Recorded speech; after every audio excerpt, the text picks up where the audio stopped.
Guys, if you want to start a YouTube channel, now is such a crazy, amazing, beautiful time to be alive. We're going to look back at this in 10, 20 years and be like, damn, that was the golden era. So if you want to start a YouTube channel and create a business around it, it's like doing entrepreneurship on easy mode. Here's what I wish I knew sooner. What's going on, guys? For those of you who are new here, my name is Kevin Jabal, doctor, YouTuber, and entrepreneur based in Las Vegas. Now, here's why social media, using something like YouTube to build and advertise your business is like entrepreneurship on easy mode. Back in the day, before we had these avenues, it was really challenging to start a business. It took a lot of capital, it took a lot of risk. I remember when I first started Med School Insiders, I was broke AF. I literally bought a $16 Amazon Basics tripod and used my iPhone to film those first YouTube videos. And you might be thinking like, oh, things were easier back then. Look, when I was doing this in October of 2016, people said the same thing. It's too saturated, it's too competitive, you can't do it, those days are behind us. That's nonsense. We grew to 100K in 5 months and to 200K in 11 months. And the same thing's happening right now. Sure, it's competitive and sure, the strategies are changing a little bit,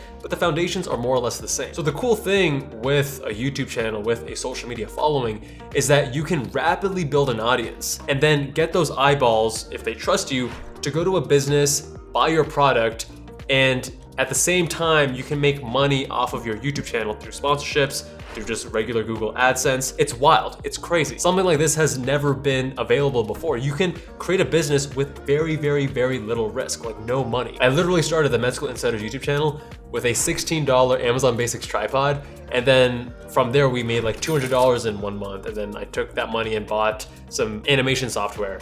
And then we started making more money. And essentially, I didn't have to put any money down. I could minimize the risk up front. And I didn't really have any capital to risk to begin with. Now let's talk specific numbers. Med School Insiders channel is at 1.3 million subscribers. And we're optimizing more for business growth rather than YouTube growth and revenue. So we'll get to that shortly. But currently we're pulling in between $10,000 and $12,000 per month. And that's just from Google AdSense alone. That's without sponsorships. In fact, we rarely even do sponsorships, and we'll talk about that soon. However, the YouTube channel drives significant traffic to the website. So prior to starting our own services, we actually spoke with a competitor because that competitor, very large in the medical school admissions consulting and tutoring space. This is before we started offering our own services. We were maybe 300K subscribers, and they said, hey, let's do a sponsorship. And we talked shop, and they shared with me that it took them 9 years to have 1,000 paying customers in a single 12-month span. So 9 years to get 1,000 customers in 1 year. With YouTube, we broke 1,000 customers in our 2nd year. So there's 2 primary things you can optimize for if you're trying to create a business out of YouTube. Number 1, and most obviously, is optimizing YouTube for YouTube's sake. Let's say you want to maximize your Google AdSense, you want to maximize your sponsorships, you want to grow your channel as rapidly as possible, which is a very common tactic and a very valid tactic. The pros here is that your channel is going to grow a lot faster. You're going to get a lot more sponsorship money. Your Google AdSense is also going to go higher because you're probably posting more videos per week. Each of those videos is getting more views. And then you also get a lot of inbound from people that want to just work with you. I mean, look at Peter McKinnon. He released a backpack and he didn't necessarily design it himself. He's working with another company and provided his input. But that's such an amazing opportunity that only came his way because he had this big YouTube following. Now, the downside here is that even as you grow, you're still very much at your core a YouTube content creator. And this is one thing that my friend brings up. He says he doesn't want to create YouTube videos. He actually created a lot of really good ones, but he stopped after maybe 8 or 10 videos because he said he didn't like being on the hamster wheel. The feeling that if he didn't keep producing content, his growth would just plateau. And that's true. You have to keep producing content. And as a result, this strategy is usually less passive. You need to be the one very much involved with the video creation. You can hire people to help you, but at the end of the day, especially if you're on camera, you need to be the one in those videos. Now, the second strategy is focusing on your business and YouTube as a tool to serve your business. And that's what we're doing with Med School Insiders. Now, the pros here is that you can really rapidly grow your revenue from your business if you're using YouTube to promote that business. The other benefit is that YouTube isn't like the mission critical core business. So I don't feel as much on the hamster wheel. With Med School Insiders, I can produce maybe a month or 2 of videos and then relax for a month or 2 until I need to do the next batch of videos. And then there's also usually more diversification in terms of revenue streams. So of course there's the Google AdSense, there's sponsorships, and then your business has its own revenue. And then you're getting people to come to your business initially from YouTube, but then from other sources. Like we rank pretty well on Google in terms of our SEO. That's one avenue.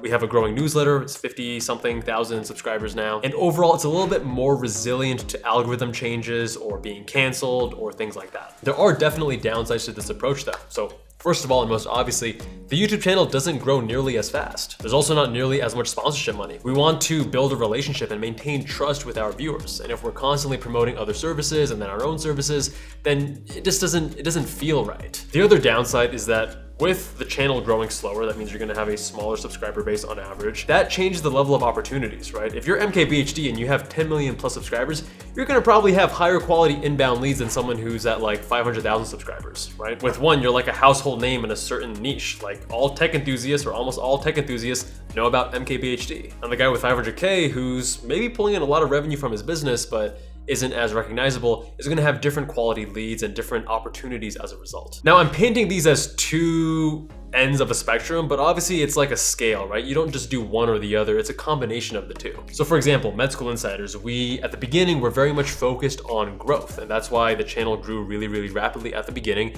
We were making some med content, a lot of general content too.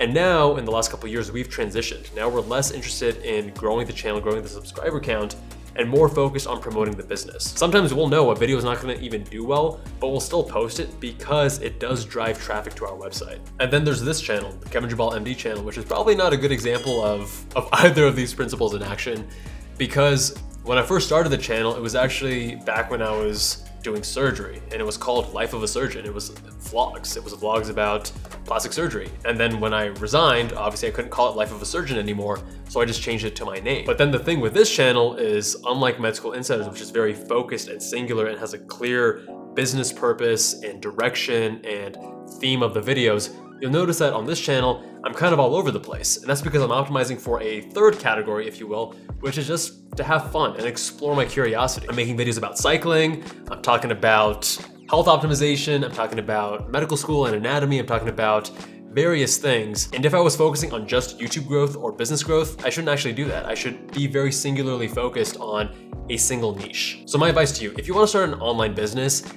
it's usually really beneficial to have a social media presence, a social following in some capacity, because whether or not you make a lot of money from your YouTube or your business associated with that, you're at least going to create a name for yourself, a personal brand. And when people want to find someone with a particular skill set and you fit that skill set, then they're going to want to work with you, and a different quality of inbound leads are going to be coming your way. Just from YouTube alone, I've had the pleasure of working with a lot of really, really cool people. I've met a lot of great fellow YouTubers. And this is in some ways the lead domino that's allowing me to pursue a lot of other things that I want to get involved with, whether that's business or personal, various experiences. A lot of it starts with having a YouTube following. So if you've been considering starting a YouTube channel, just do it. It can totally change your life. Just make one video per week. Keep trying to improve a little bit week after week, and you'll be amazed. It's one of the best things I've ever done for my professional career. And when you get started, link your channel down below. I'd love to check it out. Much love, and I'll see you in that next one.